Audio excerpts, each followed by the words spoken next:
Muito bem, meus irmãos e irmãs. Deus vai nos dar um novo tempo para ouvirmos a sua palavra, entendermos a sua palavra e nos deleitarmos na sua palavra. A vida da maioria de nós sempre esteve associada à igreja, somos pessoas de igreja. E a primeira epístola de Timóteo é uma epístola sobre igreja. É uma epístola que vai nos ensinar a sermos igreja, como viver como igreja, como servir a Deus, todos juntos. É uma epístola que você pode ler diariamente, ela tem apenas 113 versículos, ou você pode ler um capítulo por dia, e toda semana você terá lido a primeira epístola de Paulo a Timóteo. Hoje, irmãos, nós vamos nos dedicar aos 11 primeiros versículos desta epístola. Então vamos abrir nossas Bíblias e vamos acompanhar com interesse, com o texto diante de nós, e vamos, pela graça de Deus, buscarmos o entendimento e a aplicação da sua palavra nas nossas vidas.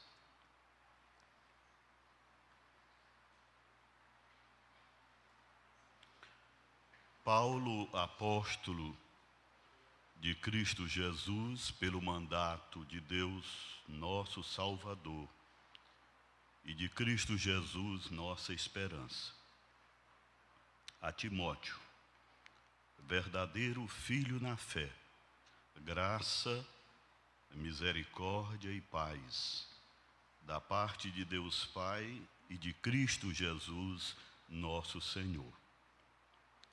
Quando eu estava de viagem rumo da Macedônia, te roguei permanecesses ainda em Éfeso, para admoestares a certas pessoas, a fim de que não ensinem outra doutrina, nem se ocupe com fábulas e genealogias sem fim, que antes promovem discussões do que o serviço de Deus na fé.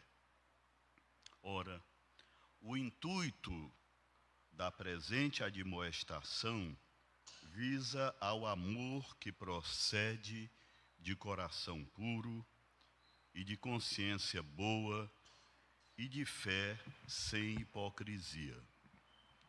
Desviando-se algumas pessoas destas coisas, perderam-se em loquacidade frívola, pretendendo passar por mestres da lei, não compreendendo, todavia, nem o que dizem, nem os assuntos sobre os quais fazem ousadas asseverações. Sabemos, porém, que a lei é boa se alguém dela se utiliza de modo legítimo. Tendo em vista que não se promulga lei para quem é justo, mas para transgressores e rebeldes, irreverentes e pecadores ímpios e profanos, parricidas e matricidas, homicidas, impuros, sodomitas, raptores de homens, mentirosos, perjuros e para tudo quanto se opõe à sã doutrina, segundo o evangelho da glória do Deus bendito, do qual fui encarregado. Amém. Deixe-me beber minha água aqui.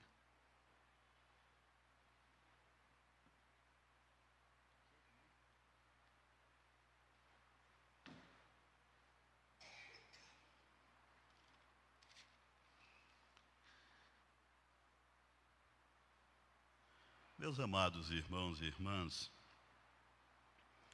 igrejas têm personalidades, têm maneiras próprias de ser, têm ênfases ministeriais diferentes. Mas há uma coisa que toda igreja tem em comum: é o serviço de Deus. Olhem o versículo 4. Nem se ocupem com fábulas e genealogias sem fim, que antes promovem discussões do que o serviço de Deus na fé. Esta é a missão da igreja. A igreja, ela não vive para si mesma, ela não vive para seus pastores, nem para a sua membresia. A igreja vive para a glória de Deus. A igreja pertence a Deus. A igreja tem uma agenda, o serviço de Deus. E como é que a igreja deve exercer esse serviço? O versículo 4 responde: pela fé. Olhem o versículo 4. O serviço de Deus na fé. Ou seja, a igreja, ela trabalha numa total confiança em Deus e numa total dependência de Deus. Isso é uma igreja que serve a Deus pela fé. Mas se a missão da igreja é o serviço de Deus, e se essa missão tem de ser exercida pela fé, como é que nós vamos exercer o serviço de Deus pela fé? É esta instrução que Paulo vai nos dar nesta noite.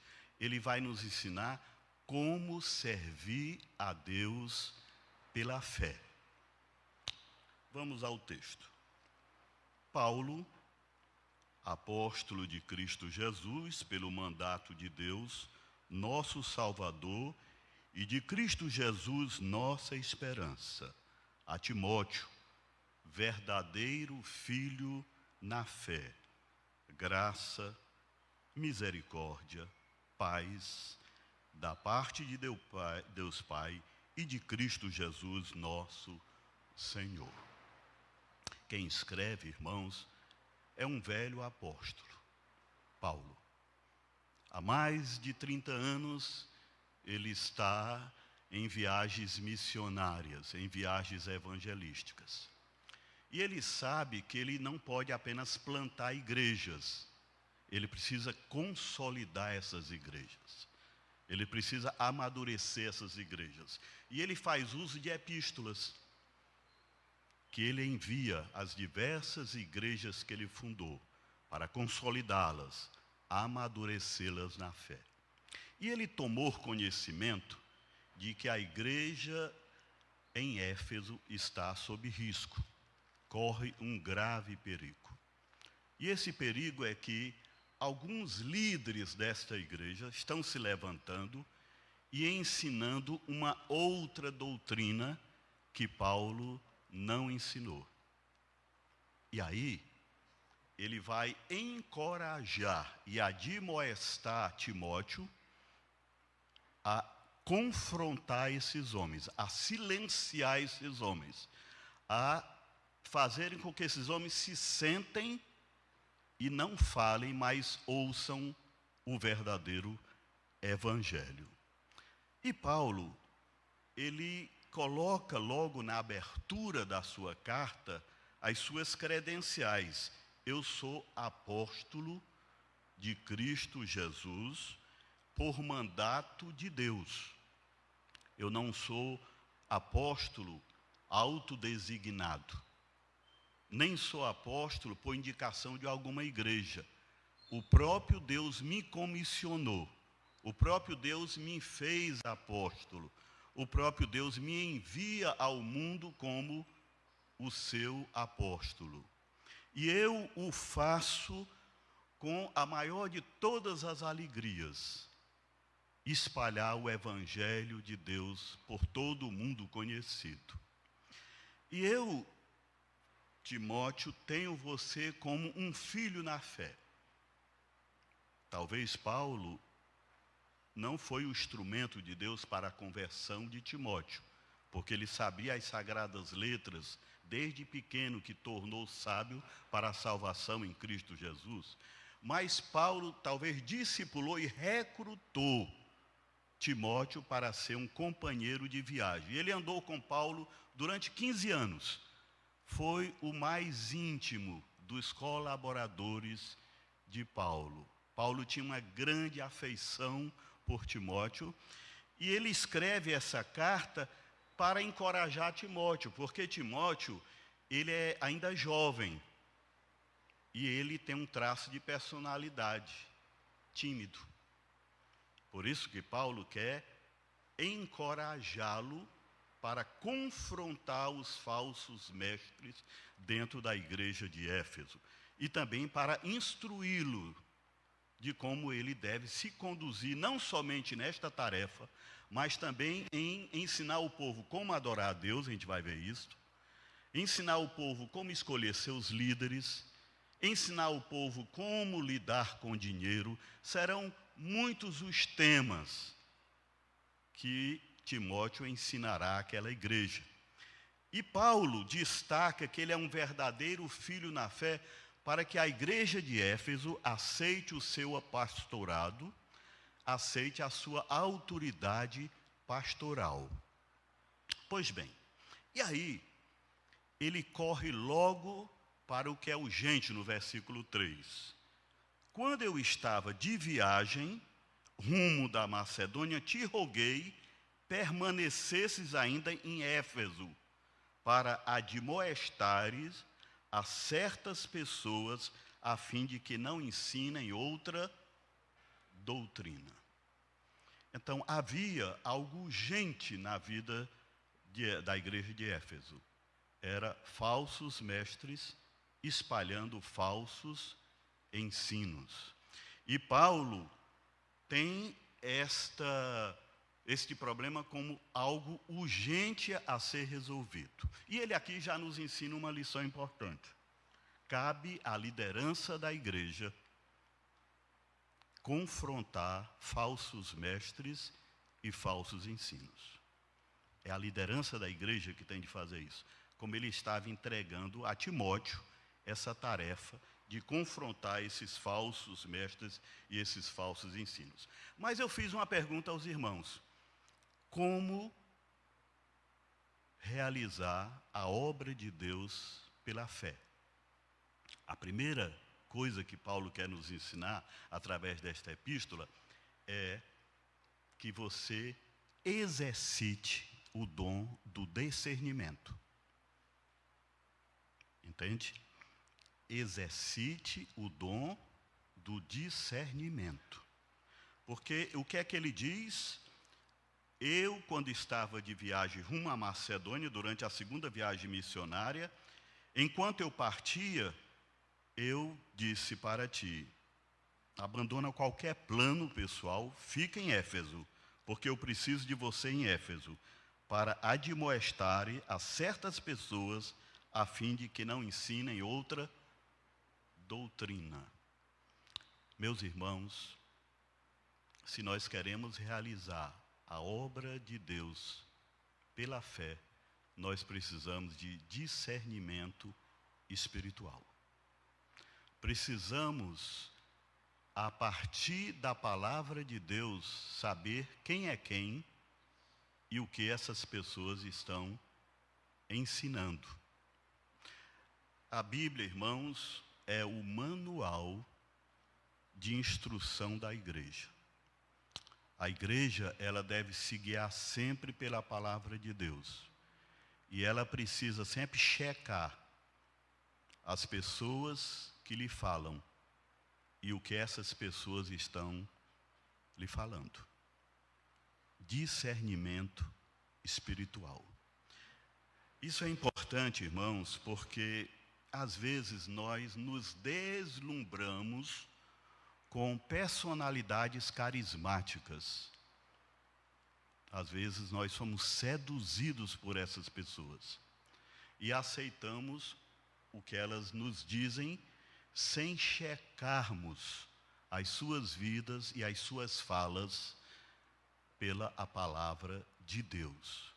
Discernimento espiritual.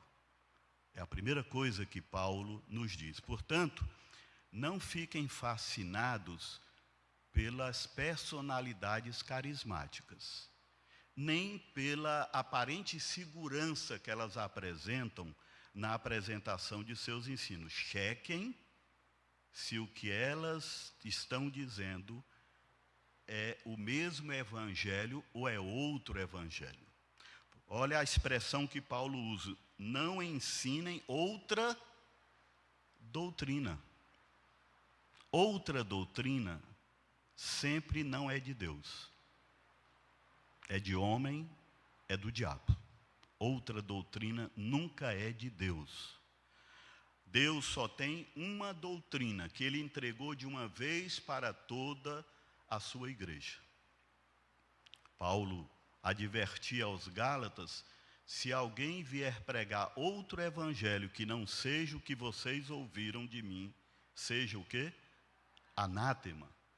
Sejam malditos. E mesmo que um anjo venha dos céus pregando um evangelho diferente do que eu anunciei, não ouçam esse anjo. Então, você não pode servir a Deus pela fé sem exercer discernimento. Esse é um dom espiritual importantíssimo em todos os momentos da vida da igreja. O dom do discernimento. Então, o que é que essas pessoas faziam, irmãos? Olhem bem. Versículo 4. Essas pessoas se ocupavam com fábulas e genealogias sem fim. Meus irmãos, uma das coisas mais tentadoras que os evangelistas enfrentaram quando foram redigir os evangelhos, eram com esse espírito cultural da época deles, que valorizava muito fábulas e genealogias.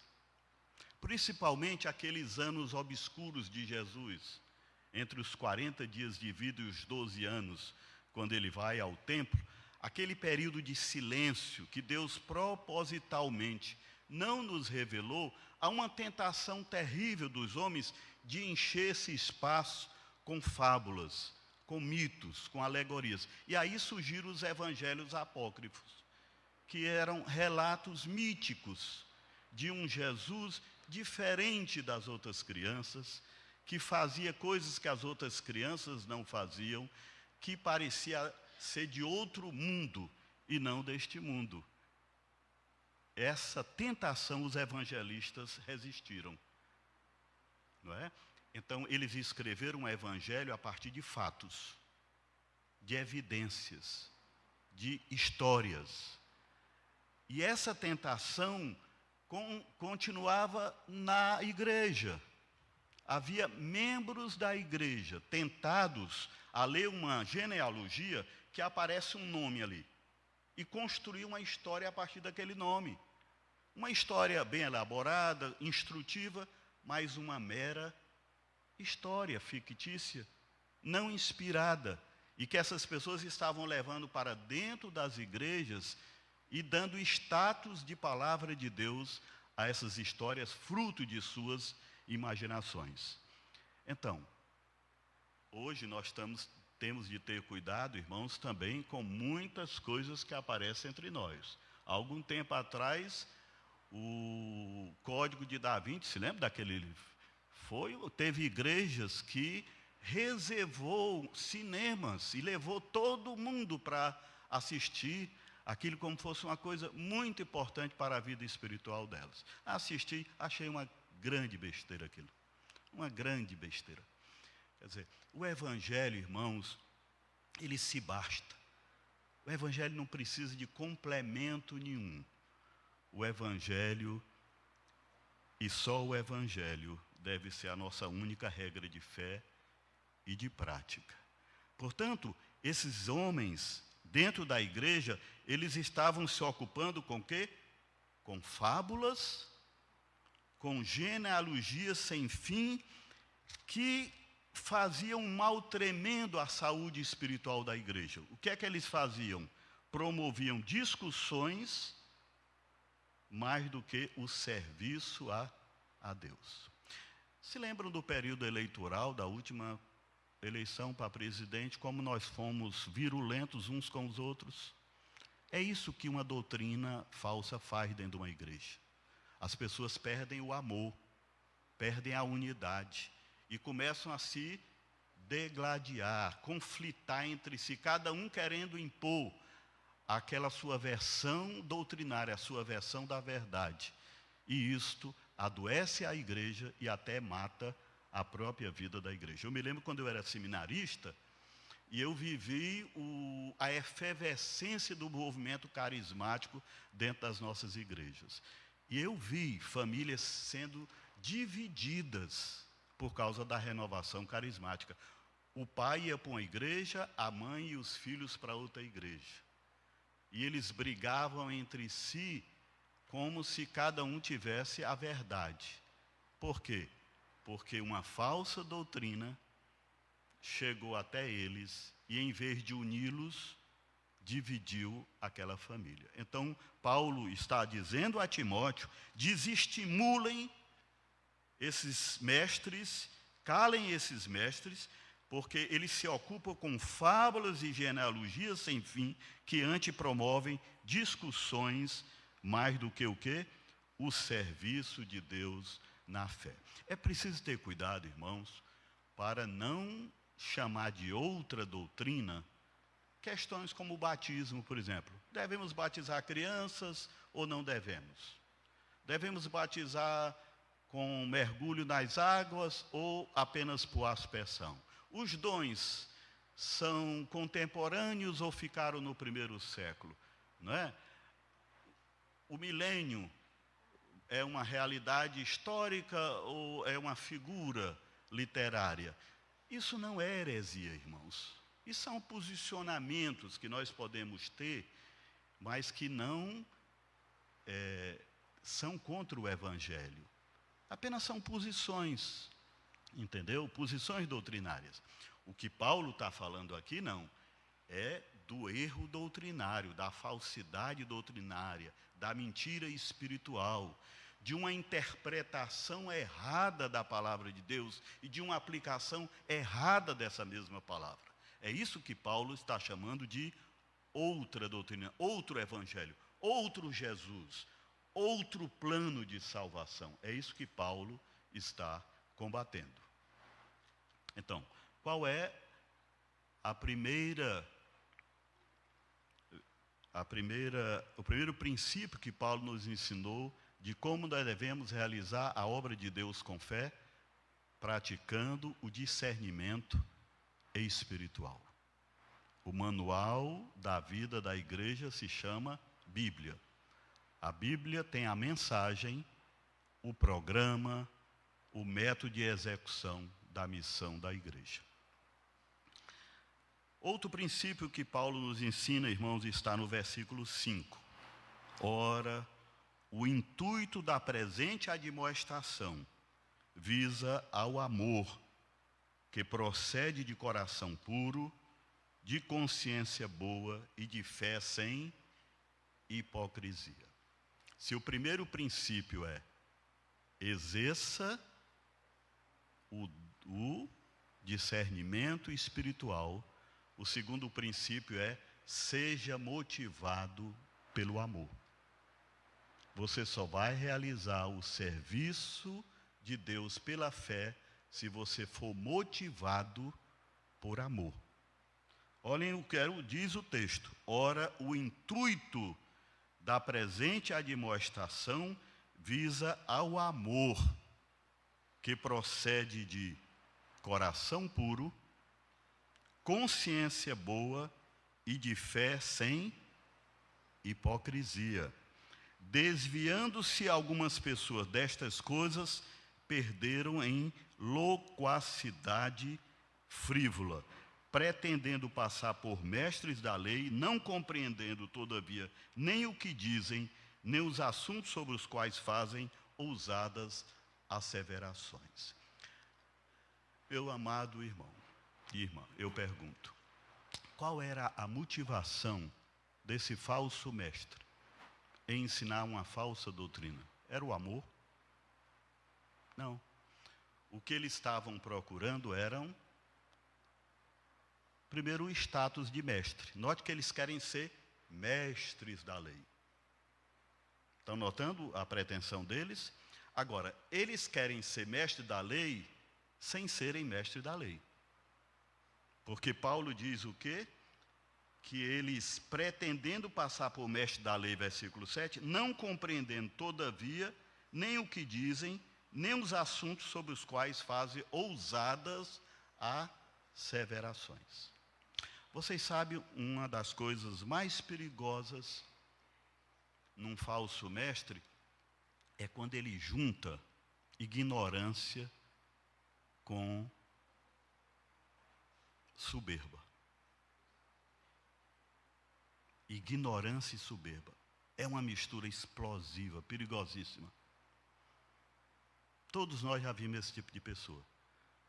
Não sabem de nada e falam dogmaticamente. Entendeu? São dogmáticos sem conhecer a dogmática evangélica, né? Fazendo um trocadilho. Então, essas pessoas, irmãos, elas se levantam não por amor à igreja, mas porque querem seguidores. Querem o status de mestres, querem seguidores e querem justificar seus pecados. Isso é que é mais importante ainda. Eles precisam de uma doutrina que justifiquem a sua vida de pecado. Entende? Então, por que é que o mestre ensina? Primeiro, ele vaidosamente quer ser mestre da lei. Segundo, ele quer seguidores. Não seguidores para Jesus, seguidores para ele. E terceiro, eles estão escondendo os seus pecados, justificando os seus pecados com distorções doutrinárias. Não, é propositalmente. Tem nada de inconsciente. Ora, versículo 5, vamos de novo. O intuito da presente admoestação visa ao amor, que procede o quê? De coração puro. Eles têm coração puro? Não tem. Eles têm consciência boa? Não tem. Eles têm fé sem hipocrisia? Não tem. É exatamente o contrário. O verdadeiro mestre da palavra, ele tem coração puro, porque Deus fez isso na vida dele. Ele tem uma consciência boa, porque Deus lhe deu isto. E ele tem o que também? A fé sem hipocrisia. O que o mestre verdadeiro tem, o falso mestre não tem. E principalmente, o que é que motiva o verdadeiro mestre de Deus? O amor pela igreja. O amor. O amor. Porque, irmãos, olhem bem.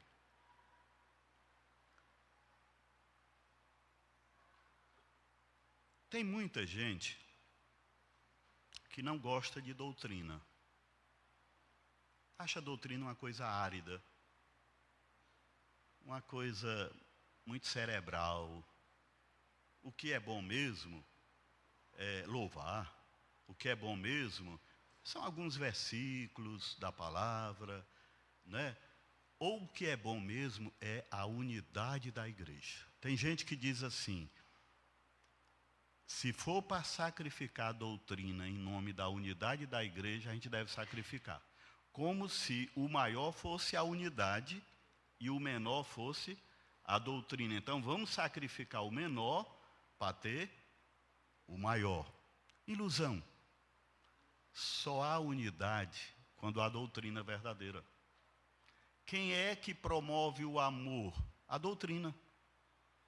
Quem é que promove um coração puro? A doutrina. Quem é que promove uma consciência boa? A doutrina. Quem é que promove uma fé sem fingimento? A doutrina. Doutrina é vida. Aquilo que você crê, você vai viver. Se você crê errado, vai viver errado. Se crê certo, vai viver certo. Por isso que a doutrina é inegociável. Eu nunca esqueço, irmãos, no dia que eu fui ao seminário pela primeira vez, o meu irmão Manassés se aproximou de mim e disse assim: estude doutrina. Eu achei estranho aquela frase dele, estude doutrina. Depois eu fui entender, a doutrina é a espinha dorsal do curso de teologia mesmo. Você tem que saber a doutrina. que é o conhecimento bíblico sistematizado sobre um determinado assunto. Entendeu? Isso é doutrina. E é isso que Paulo está dizendo aqui. Quem quer realizar o serviço de Deus pela fé, só tenha uma motivação: o amor. O amor pelo povo, o amor pela unidade da igreja, o amor pela saúde da igreja, o amor pelo crescimento da igreja, o amor pela maturidade da igreja. Então, o amor deve nos motivar, e somente ele. Paulo já dizia aos Coríntios: sem amor de nada o quê? Adianta. Eu posso falar 1000 línguas, dizer 1000 profecias, fazer o maior de todos os sacrifícios, que é dar a minha própria vida. Sem amor de nada o quê? Adianta. O amor é o outro princípio que Paulo está nos dizendo. Somente o amor como a grande motivação para o serviço cristão.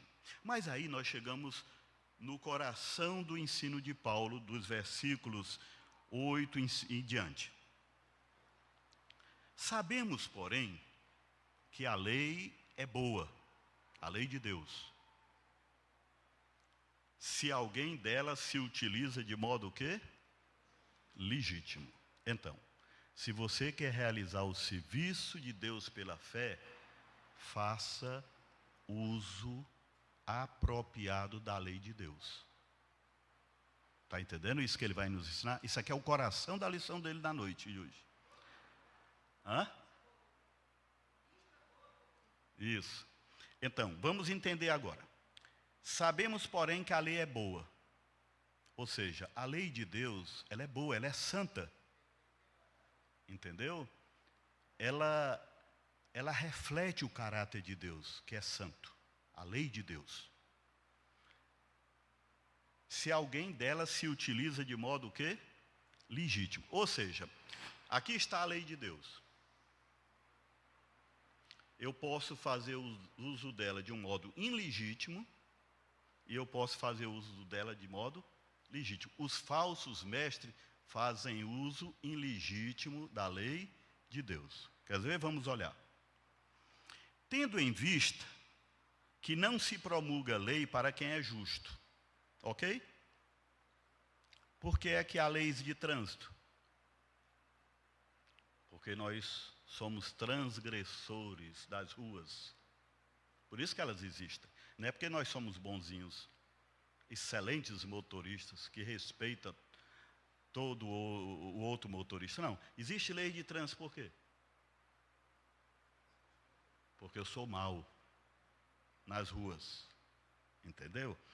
Tendo em vista que não se promulga a lei para quem é justo, mas para transgressores e rebeldes. Agora, olhem que 14 transgressores ele lista aqui. Há os transgressores, há rebeldes, há irreverentes, há pecadores, há ímpios, há profanos, há parricidas, há matricidas, há homicidas, há impuros, há sodomitas, há raptores de homens, há mentirosos, há perjuros. E há entre nós ainda hoje esse tipo? Esses tipos? Ah, sim. Isso aqui está descrevendo tristemente a condição humana. Somos nós, irmãos. Quem somos nós? A lei existe porque nós somos assim. Nós fazemos essas coisas. É por isso que a lei existe. Agora, toda vez que eu quebro a lei, olha o versículo 10 no final, o que é que eu faço? Eu me oponho à ação o quê? Doutrina. Todo transgressor da lei de Deus se opõe à sã doutrina. Então, nós precisamos entender por que ele fecha esse texto com esse versículo. Que sã doutrina é essa? O evangelho da glória do Deus bendito. Isso é a sã doutrina para Paulo. Meus irmãos, Lutero dizia que só sabe teologia quem entende a relação entre lei e graça. Quem não entender a relação lei e graça não sabe teologia. Lutero dizia. Sabe por que ele está dizendo isso? Porque lei e evangelho não são coisas que conflitam entre si. A gente precisa entender isso. Os reformadores falavam de 3 propósitos para a lei de Deus na vida dos homens. O primeiro propósito é que eles chamavam de propósito civil, político. A lei serve para reprimir o mal no homem. Entendeu? A lei é um freio. É um freio para reprimir a maldade do homem, os comportamentos maus dos homens. Por isso que eu sou favorável que a gente deveria investir em outdoors na cidade. Não roubarás uma esquina, não matarás na outra. Seria muito importante para a cidade, viu? Se a gente gastasse um pouco de dinheiro com isso. Então, a lei tem um propósito civil, político. É o quê? Frear o mal na sociedade. Se Deus não tivesse colocado dentro do coração do homem a sua lei, nós seríamos uma humanidade muito pior do que somos. Mas nós temos uma lei dentro de nós, que acende o sinal vermelho quando a gente erra. E você não consegue apagar aquele sinalzinho, ele acende mesmo. Adulterou, ele acende. Roubou, ele acende. Entendeu? Porque é a lei de Deus dentro do seu coração. Esse é o primeiro propósito da lei. Segundo propósito da lei, ela serve como um espelho. A primeira foi como um freio, agora é como um espelho, para que você veja as suas imperfeições morais, a sua feiura espiritual. Entendeu? Quando você olha para a lei de Deus, você vê que você é um transgressor dela. Não é? Paulo descobriu que era um transgressor da lei quando ele leu: não cobiçarás. Não matarás, ele não se via nesse espelho. Não adulterarás, ele não se via no espelho. Não quebrar o sábado, ele não se via. Mas quando ele leu: não cobiçarás, ele disse: vixe, aqui está a minha feiura. Estou condenado aqui. Entende? Porque ninguém escapa desse pecado chamado cobiça. Ninguém. Muito bem. Mas há um terceiro. Sim, deixa eu dizer mais uma coisa. O segundo propósito da lei, então, é servir como espelho para que você se veja. Mas também para que você se desespere. E diga como Paulo, o quê? Miserável homem que sou. Quem me livrará desse corpo de morte? Aí vem o quê? Jesus Cristo. Então a lei, ela também tem essa função pedagógica. Ela me conduz a Cristo. Ela mostra que eu sou um pecador perdido, e que há salvação em Jesus Cristo. Entende? Então a lei, ela tem essa função política, essa função pedagógica, e ela tem uma função piedosa também. Porque o cristão, quando está em pecado, lendo a lei de Deus, ele vai ver que está distante dos caminhos de Deus e que precisa voltar para os caminhos de Deus. Então ela tem uma função piedosa. Política, aí só para vocês memorizarem. Política, pedagógica para conduzir a Cristo e piedosa na vida do cristão. Muito bem. Essa é a função da lei. Por que é importante entender relação lei-evangelho? Porque se eu quero viver pela lei, o que é que vai acontecer? Eu vou me desesperar. Porque eu nunca vou cumprir a lei. Ela nunca vai me ajudar, ela vai sempre me condenar. Ela vai sempre apontar para o meu pecado, a minha culpa e a penalidade do meu pecado. Aí é quando o Evangelho vem. O Evangelho vem como as respostas para a lei de Deus. o Evangelho vai dizer que Jesus Cristo morreu por você. E Ele tirou a pena do pecado da sua vida, a culpa do pecado da sua vida. E Ele, quando subiu, enviou o Espírito Santo para tirar o poder do pecado sobre a nossa vida. Então, a lei e a graça, elas andam de mão dadas. Por quê? Porque se você tiver só a lei e seu evangelho, você vai se desesperar. E se você tiver o evangelho sem a lei, você não vai perceber a necessidade que você tem do evangelho. Entendeu? Por isso que você não pode pregar boas novas sem falar um pouquinho de má notícia. Porque a pessoa precisa perceber a má notícia sobre ela, para ela entender e aceitar as boas novas. Certo? Então, eu tenho dito aqui e vou repetir. A lei não é um caminho para a salvação. A lei é o caminho do salvo. Entendeu? Isso é a lei. Então, esses homens estavam confundindo isso. Eles não entendiam a função da lei. Eles estavam querendo estimular a igreja a viver pela lei. E com isso, a igreja ia perder a sua liberdade espiritual em Cristo Jesus. Não há uma vida espiritual mais desgraçada do que aquela pessoa que quer agradar a Deus pela obediência. Ela não entende que ela só agrada a Deus pela fé na obra de Jesus Cristo. O Evangelho não é uma mensagem sobre o que você faz, é uma mensagem sobre o que Deus fez. Isso é Evangelho. Então, como é que você realiza a obra de Deus pela fé? Exercendo o dom do discernimento, motivado pelo amor e fazendo bom uso da lei de Deus. Ok? É assim que a gente realiza a obra de Deus. Eu encerro dizendo o seguinte: qual é o maior tesouro da Igreja Presbiteriana da Aldeota? O Evangelho. O Evangelho. Cada pessoa que entrar aqui, ela precisa sair daqui com essa convicção.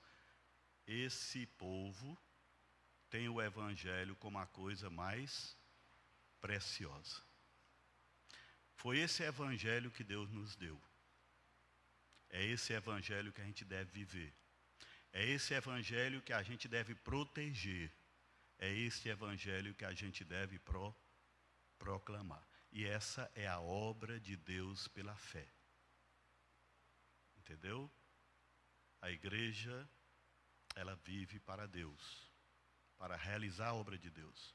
E essa obra é realizada pela fé. E ela só realiza essa obra pela fé quando ela exerce discernimento, quando ela é motivada por amor, quando ela faz bom uso da lei de Deus. A lei é para a minha santificação, com o socorro do Espírito Santo. Não é? Isso é a lei. Que Deus nos abençoe, irmãos.